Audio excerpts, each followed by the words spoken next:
Habla uno de los espiados. Ya estamos en comunicación con Martín Sabatella, presidente nacional de Nuevo Encuentro y presidente de ACUMAR, también uno de los espiados, como bien decía Ernesto Adida. Muy buenas noches, ¿nos escuchás? Bienvenido a Solo Periodismo. Hola, ¿qué tal? ¿Cómo les va? Buenas noches, sí, se escucha perfectamente. Bien. Martín, a ver, venimos trabajando, mis compañeros vienen haciendo el desglose, ¿no? Desmantelando de alguna manera con información todo lo que sucedió en este tiempo con el espionaje, con Macri y su obsesión, ¿no? Por espiar a los propios y a los ajenos. Vos sos uno de los ajenos espiados. ¿Cómo estás viviendo toda esta situación? A ver, lamentablemente creo que a todos nos pasó lo mismo, que es no sorprendernos. Y no sorprendernos habla de la gravedad también, ¿no? Agudiza la problemática, porque no nos sorprendemos justamente porque acá hablamos de un presidente que asumió procesado por escuchas ilegales. No nos sorprendemos porque es el gobierno que estigmatizó, persiguió, con falsas noticias, con guerra judicial, con persecuciones de todo tipo. Es el gobierno que asumió, y un ministro hablaba de la grasa militante que había que extirpar del organismo. Es el gobierno que asumió y le hacían a los empleados estatales cambiar los perfil de las redes porque los perseguían. Entonces, en ese contexto no te sorprende, lo que no significa que le quite gravedad política e institucional. Es absolutamente grave, política e institucional, lo que sucede, lo que sucedió. Es importante que se investigue para llegar a fondo. No, comparto con vos. ¿Cómo te va, Mauro? ¿Cómo te va, Mauro? Bien. Bien. Vos sabés que te escuchaba con mucha atención y pensaba, a nosotros nos tocó en épocas en las que Cristina gobernaba la Argentina, trabajar de periodistas en tiempos en los que había una guerra despiadada dentro de lo que era la vieja CIDE, luego AFI, y esa guerra generó tiroteos entre, bueno, lo recordamos perfectamente y ayer lo mencionábamos, Estiuso, Porcino, pues se tiroteaban con todo y ahí caían todos. Lo que veías es un Estado tratando de acomodar aquello y de esa mano se constituyó la AFI y sobrevino un proceso muy rígido para tratar de controlar. Y creo que eso los puso más nerviosos. Ahora, acá estamos viendo otra cosa. Acá no estamos viendo una interna de servicios. Estamos viendo un gobierno que puso a la inteligencia del Estado al servicio de espiar dirigentes, y opositores y también oficialistas. Yo digo, ahí es donde me parece que estamos en presencia de algo inédito en la historia argentina. Sí, algo inédito con la historia democrática, ¿no? argentina, claro, como bien decís.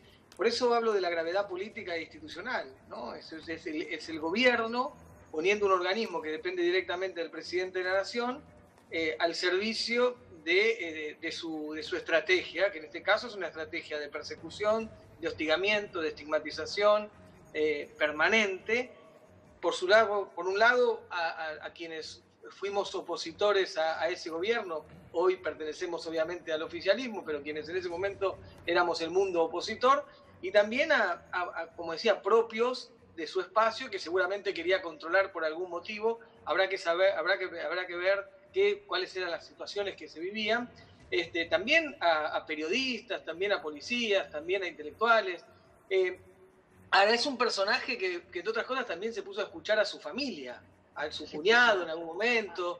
O sea que algo perverso también hay, más allá de la cuestión política, estratégica que haya querido plantear, insisto, utilizando o armando una banda mafiosa para escuchar ilegalmente o perseguir en forma ilegal.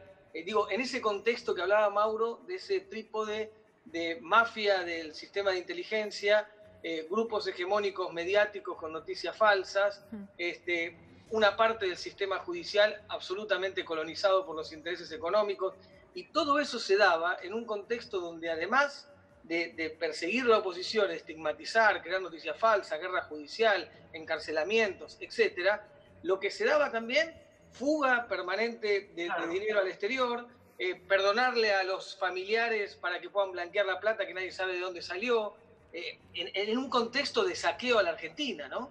A ver, si me permitís, Martín, lo sumo, es curioso, ¿no? Porque tal vez podemos hablar de política y mucho, pero hay algo que lamentablemente ahora va a unificar a gente que estaba en la oposición, que estaba en el oficialismo, que pensaba de una forma o de la otra, que es haber sido espiados por el gobierno de Mauricio Macri. Y se suman a la lista varios expresidentes. Uno de ellos es Eduardo Duhalde, a quien lo tengo a través de la línea telefónica. Eduardo, ¿cómo le va? Buenas noches. Gracias por atendernos. Encantado de saludarte. Estaba escuchando atentamente lo que decían. Es como ustedes dicen. Yo en realidad me invitaron a programas de televisión, pero no quise ir porque la verdad que estos temas hace que ya sabemos lo que fue eso, nos hacen cambiar de lo que tenemos que dedicarnos y que nos estamos dedicando, que es precisamente al después de la pandemia. Todo esto a mí no me asombra, presidente asumió en su momento también con denuncias de este tipo, con juicios de este tipo.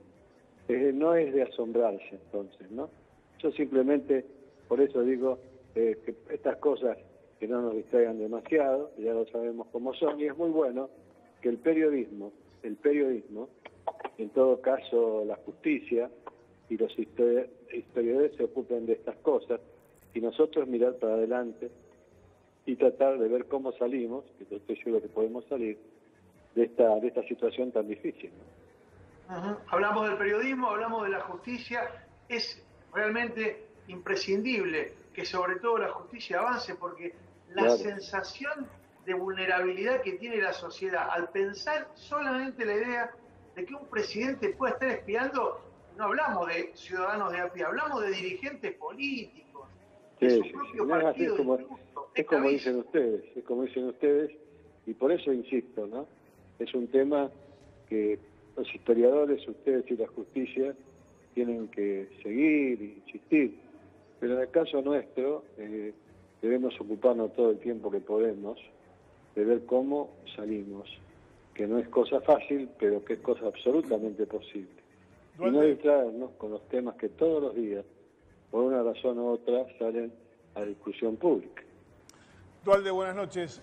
Por alguna averiguación que hemos estado haciendo hoy, a partir de que trascendiera que su nombre estaba entre los supuestos espiados, hay dos hipótesis básicamente respecto de su figura. La primera, que es la más obvia, tiene que ver con que el espionaje aparentemente comenzó cuando usted impulsó esa primera idea de la unidad del peronismo para llegar a las elecciones, girando en torno a la figura de Roberto Labaña, esto que luego no llegó a concretarse. Pero hay una segunda hipótesis que es mucho más preocupante y que tiene que ver con un dato hasta ahora desconocido. Usted es uno de los abogados defensores del suspendido juez de Avellaneda, Luis Carzoglio, ese juez que fue visitado por dos agentes de la AFI con el supuesto objetivo de preguntarles qué iba a pasar con Moyano y que según Carzoglio lo fueron a apretar para que metiera preso a Hugo y a Pablo Moyano. ¿Puede haber tenido que ver con esta última? Puede haber tenido que ver tranquilamente. Por eso digo que a mí en lo personal no me asombra para nada, porque estamos hablando de una persona que en una Argentina que no hemos votado la ley de transparencia, detalle no... Ay, se cortó. Sí, no. Me parece que se cortó, ¿no? Sí, sí. A ver, lo que estaba diciendo Duhalde es realmente de muchísima trascendencia. Martín, lo estabas escuchando. Tal vez no imaginaste nunca cruzarte con Duhalde y tener una coincidencia. Tenemos muchas coincidencias, pero lo que sí, y esta una más, que es la coincidencia con no asombrarnos, no asombrarnos de lo que es posible Macri y toda esa banda mafiosa, y también otra coincidencia que es que esperamos que la justicia pueda avanzar, y por supuesto que todos nosotros y nosotras, quienes tenemos alguna responsabilidad designada por el gobierno que encabeza Alberto y Cristina, tenemos que ocuparnos de lo que tenemos que ocuparnos, que es justamente cada uno desde su lugar, como con el presidente a la cabeza, como estamos, salir de esta situación. Ahí creo que lo que está claro igual que tiene gravedad institucional y que es importante que se sepa la verdad, porque la democracia necesita de mejorar la calidad institucional, la calidad de la democracia, y necesita también crecimiento con inclusión. Las dos cosas van de la mano, ¿no? No va a haber calidad institucional en un mar de pobres y excluidos, ni va a haber posibilidad de crecimiento con inclusión si no hay calidad institucional y no hay calidad de la democracia. Creo que lo recuperamos al doctor Duhalde. Eduardo, usted estaba respondiendo a la pregunta de Néstor sobre la causa Pasoglio y sobre algo que tiene que ver con aquel episodio en el que quedaron involucrados también Pablo y Hugo Moyano. Sí, puede ser, tranquilamente puede ser, pero yo quiero insistir en una cosa, ¿no? Quiero insistir que el pasado es inmodificable. Lo que hay que ver, buscar los responsables, están ustedes que tienen que estar sobre esos temas, está la justicia y en todo caso los historiadores. Y nosotros tenemos que ocuparnos de algo que todavía no existe, porque el futuro no existe. El futuro será el que nosotros seamos capaces de hablar de ahora en más. Y cuando se presentan casos como este, yo voy a insistir hasta el cansancio, lo he hecho en el 88, lo he hecho siendo vicepresidente de diputados, después siendo vicepresidente de la República, tenemos que votar la ley de transparencia, porque si no estas cosas van a seguir pasando. Lo que pasó ya pasó, pero van a seguir pasando. ¿Qué merda esperamos para votar la ley de transparencia? Eso es lo que me pregunto y les pregunto permanentemente. Yo tengo para presentar 2 libros, que no los quise presentar para que no se hagan discusiones, para no perder tiempo. Uno de ellos es el tema del poder moral, que ya he escrito un capítulo en otro libro hace unos años, porque acá tenemos que pensar en el futuro, que no pase más esto, que no pueda pasar. Entonces nosotros siempre estamos cuidando cómo resolvemos los temas del pasado. Los temas del pasado no se resuelven únicamente por la justicia. Entonces, insisto, la idea mía es otra. La idea es que no posibilitemos que estas cosas vuelvan a pasar. Y eso se hace teniendo una democracia perfecta, una democracia que tenga leyes que garantice que que la gente no puede hacer lo que quiera. Esa es la idea mía, la que vengo insistiendo desde hace años, décadas diría yo, y bueno, y sigo trabajando en eso, lo insisto permanentemente al presidente, y espero que se haga, ¿no es cierto? Porque eso es pensar en el futuro. Eso es pensar que en el futuro no pasen las mismas cosas que están pasando ahora. Sí, ahora, Eduardo, buenas noches. Ana Cecilia lo saluda. Considerando esto que acaba de decir, digo, se ve un escenario positivo, ve que la democracia está ya madura como para poder sostener esto en el tiempo y que no se vuelva a repetir, como usted dice. O únicamente que se dignen los señores diputados y senadores a votar la ley de transparencia. ¿Quiénes todos? A mí que no me vengan, porque todos hablan, se llenan la boca después con estos temas del pasado y no piensan en el futuro. ¿Qué es lo que tenemos que pensar? Vuelvo a insistir, el pasado es inmodificable. Lo que podemos modificar si votamos las normas que necesitamos es el futuro, que es que nos interesa, es el que tenemos que crear. Y todo lo que pase más adelante va a depender de lo que hagamos nosotros ahora. Entre ellos, votar esta ley. Mauro. Muchísimas gracias, Eduardo. La verdad que... Un abrazo grande, querido. Un abrazo grande. Porque sabemos que no quería hablar del tema y ante el requerimiento de nuestra producción aceptó finalmente. Un abrazo enorme. Martín, para cerrar me gustaría dejarte a vos la oportunidad para que de algún modo plantees el escenario a futuro, porque acá lamentablemente, como decía Duhalde, si el Estado y la justicia no reaccionan, lamentablemente esto va a ocurrir otra vez y desgraciadamente estaremos en procesos cíclicos en los cuales tengamos que entender que nuestros propios gobernantes nos quieren espiar. No, a mí me parece que lo planteó el presidente en la Asamblea del Congreso Nacional, del Parlamento Nacional. Planteó la importancia de avanzar en políticas que puedan transparentar esos sótanos de la democracia. Lo nombró así, habló de los sótanos de la democracia.